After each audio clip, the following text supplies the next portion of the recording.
Halo semuanya, jadi hari ini kelompok kami akan mempresentasikan alur bisnis dari mitra kami yaitu Giant Hill Circuit. Next. Nah, Giant Hill Circuit ini merupakan taman rekreasi yang berlokasi di Kecamatan Binjai, Kabupaten Langkat.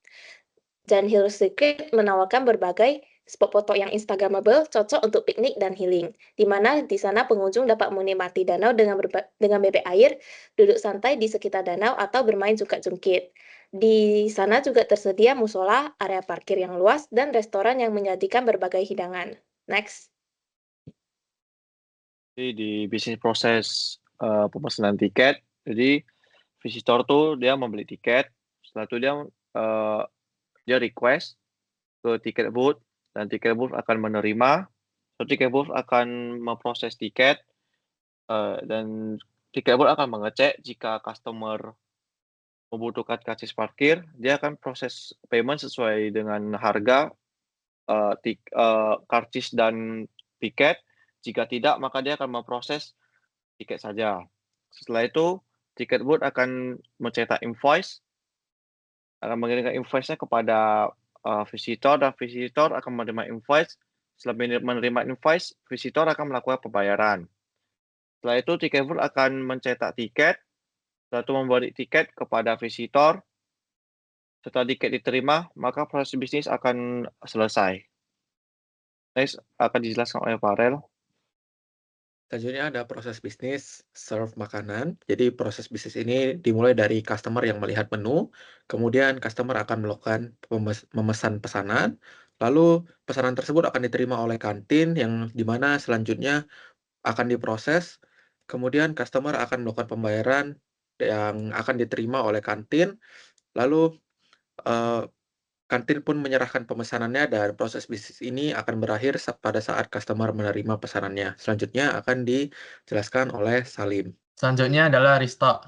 Yang pertama, kantin akan melakukan cek stok. Apabila stok avail, maka prosesnya akan langsung selesai. Apabila stoknya tidak ada, maka kantin akan mengelis item yang perlu di restock, lalu memberikan list tersebut kepada owner.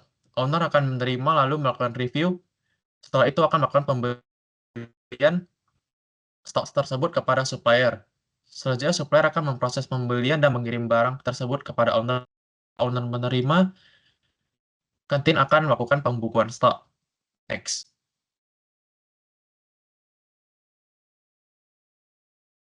Selanjutnya, Odo. Jadi, kami hari ini akan menjelaskan 4 modul yang kami gunakan dalam proses bisnis ini. Yang pertama ada manufacturing, kedua sales, ketiga purchase, 4 inventory. Yang pertama saya akan menjelaskan modul purchase terlebih dahulu.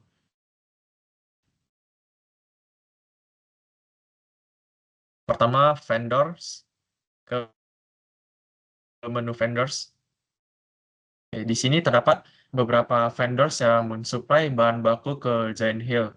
Untuk menambahkan atau mendaftarkan vendors baru, bisa mengklik tombol new yang terdapat pada pojok kiri, dan di sana kita juga bisa mengatur apakah vendor tersebut individual atau company. Selanjutnya, menu request for quotation. Nah, jadi RFQ atau request for quotation itu untuk minta penawaran dari vendor terkait barang yang ingin kita beli. Di sini terdapat beberapa quotation yang telah terjadi. Dapat dilihat di sini ada vendors, ada buyers, dan juga terdapat status. Di mana status ini bisa memberikan informasi kepada kita apakah quotation tersebut masih bersifat RFQ atau sudah mencapai tahap purchase order. Oke, pertama klik Lotemat. Oke, berikut adalah contoh quotation yang telah mencapai tahap purchase order.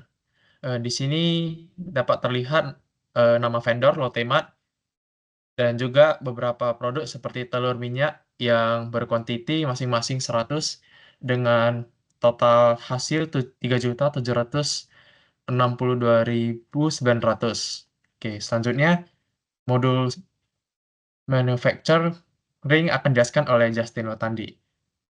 Oke, jadi di modul manufacturing ini, jadi di work center overview ini ada work center 1, di mana jika kita mau melakukan order yang sudah order dari produk yang sudah kita manufaktur, kita bisa tekan tombol tadi. Setelah itu di manufacturing order-nya kita bisa melihat start-nya kapan, produknya apa, quantity-nya berapa, availability, source, dan state-nya apa. Dan di work center overview ini ada OII-nya, OII-nya itu 100%, jadi overall equipment effectiveness-nya itu tidak terhambat atau lancar-lancar saja. Setelah itu di detail work center, jadi di work center 1 ini code-nya kita tidak set, dan tag-nya untuk mencari work center satunya juga kita tidak set. Dan alternatif work center-nya, jika work center 1 bermasalah, ada alternatif work center lain kita juga tidak set. Cost per hour-nya 0, capacity-nya jadi work center ini bisa memproduksi 20 unit per hour. Jadi time efisiensinya itu 100, jadi work center 1 ini tidak memiliki hambatan waktu, dan overall equipment effectiveness-nya targetnya 90. Dan di bill of material, jadi dia ada produk-produk yang sudah kita manufacture, dan di telur gulung ini ada beberapa komponen. Jadi dari telur, tusuk lidi, minyak, jasa masak, dan juga di operation ini, jadi operasinya itu adalah masak telur gulung. Nah, jadi masak telur gulung ini dilakukan di work center 1. Untuk duration computation-nya kita set duration manually. Setelah itu durasi dalam masak telur gulung, 1 telur gulung itu adalah 30 detik. Setelah itu pada bagian sales akan dijelaskan oleh Farel. Oke. Selanjutnya pada modul sales, di sini kita bisa melihat beberapa sales order yang telah terjadi ya. Contohnya di sini kita bisa melihat dari kapan itu dibuat, lalu siapa customer-nya, siapa salesperson yang menghandle untuk quotation tersebut, berapa totalnya, dan apa statusnya. Mungkin kita bisa klik ke yang nomor 3. Nah, di sini kita bisa melihat sales order dengan customer bernama Susi Suraja, tertera juga alamat lengkap dari customer tersebut dan kapan order dibuat. Lalu selain itu kita juga bisa melihat order lines yang berisikan produk-produk apa yang dipesan oleh Susi Suraja ini. Kita bisa lihat di sini ada Coca-Cola yang berkuantitikan 90 dan bertotalkan 399.600. Nah, selanjutnya kita juga bisa melihat invoices. Jika kita mengklik bagian tengah atas, kita di sini bisa melihat invoice dari sales order tersebut. Di bagian kanan, kita juga bisa melihat print dari invoice untuk sales order tadi. Lalu pada bagian atas, kita juga di bagian reporting, kita bisa melihat data-data analisis berdasarkan sales, salesperson-nya, produknya, dan customer-nya. Untuk selanjutnya, modul inventory akan dijelaskan oleh Cynthia. Jadi berikut ini merupakan tampilan inventory overview dari Odoo. Di sini terdapat beberapa proses yaitu receipt, delivery orders, point of sales orders, dan manufacturing. Selanjutnya kita akan mengklik menu receipt. Di sini kita bisa melihat beberapa penerimaan yang telah terjadi di inventory Giant Hill. Kita bisa melihat kontak, schedule date, dan status penerimaannya. Nah, sekarang kita klik receipt yang keempat. Di sini bisa kita lihat kita melakukan receipt dari Lotte Mart pada tanggal 25 September 2024.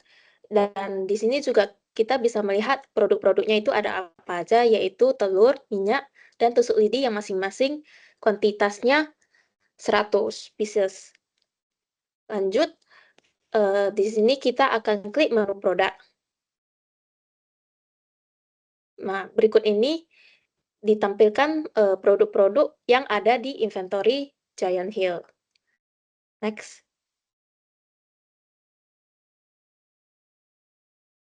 Next. Oke, sekian presentasi kelompok kami. Jika ada kesalahan kata kami mohon maaf. Terima kasih.